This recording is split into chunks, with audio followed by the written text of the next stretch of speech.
De là où je viens, en général, je ne suis pas vraiment un photographe de paysage. Ça peut être la tentation à ce niveau.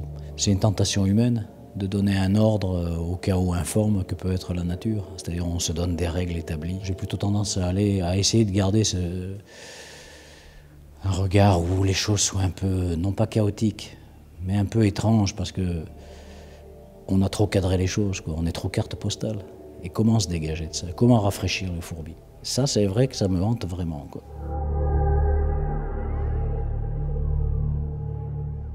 Cette expo, je la trouve très fascinante parce qu'il est au bout de quelque chose.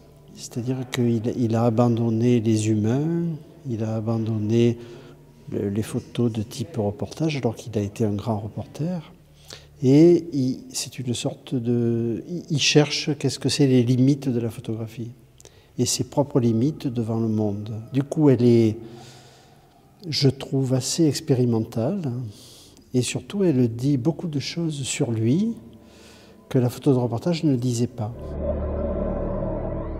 En haut, c'est simple, c'est un petit peu la base de ce qui se passe en bas, au rez-de-chaussée. Au rez-de-chaussée, aucun de ces sujets n'est fini tout de suite. Je sais que j'en ai eu encore pour 3 ou 4 ans. C'est-à-dire qu'ici, lentement, pendant 7 ans, je revenais très souvent dans les paysages du Piémont, en Italie, parce que je suis tombé en amitié avec des gens qui sont là-haut, qui vivent là-haut. Je pensais les photographier eux, le mélanger avec les grands paysages que je voyais, comme je les voyais en Ariège, c'est-à-dire un de mes pays d'enfance. Je me suis dit, tiens, au même moment où je voyais Tchernobyl, où je voyais Fukushima, où j'ai été longuement dans un sous-marin nucléaire pour des missions quand même qui ne sont pas des missions de tendresse, je me suis dit, ben, la beauté du monde, la matière du monde, la genèse du monde est là sous mes yeux, quoi. Quand vous êtes tout seul, paumé à 2000 mètres ou à 1800 mètres, mais réellement tout seul, avec votre sac à dos, votre matériel photo, et vous vous dites qu'est-ce que je vais faire autre que des cartes postales? Et puis on s'immerge et tout d'un coup, il y a quelque chose qui vous semble splendide, quoi. Au milieu de ces choses émotionnelles et de ces choses qui sont un peu cartes postales, tout d'un coup apparaissent des très beaux ovnis et qui ne viennent pas par hasard à moi, je veux dire. C'est parce qu'il y a une belle rencontre entre ma sensibilité, faite de la nature, je suis ça, en fait, tout ça, et les propositions que me fait la nature.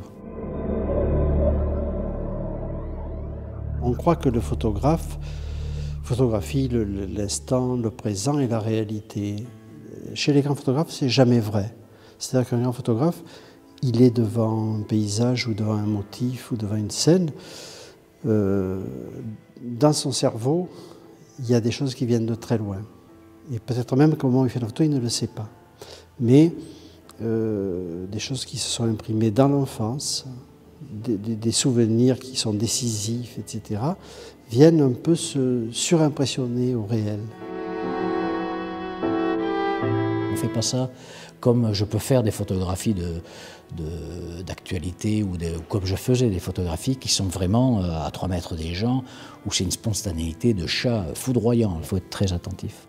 Le tout, c'est de savoir exactement où sont les lignes de force et les équilibres. Alors là, on devient géomètre. C'est un truc sensuel, les formes, les choses comme ça, la qualité d'une couleur, d'une lumière.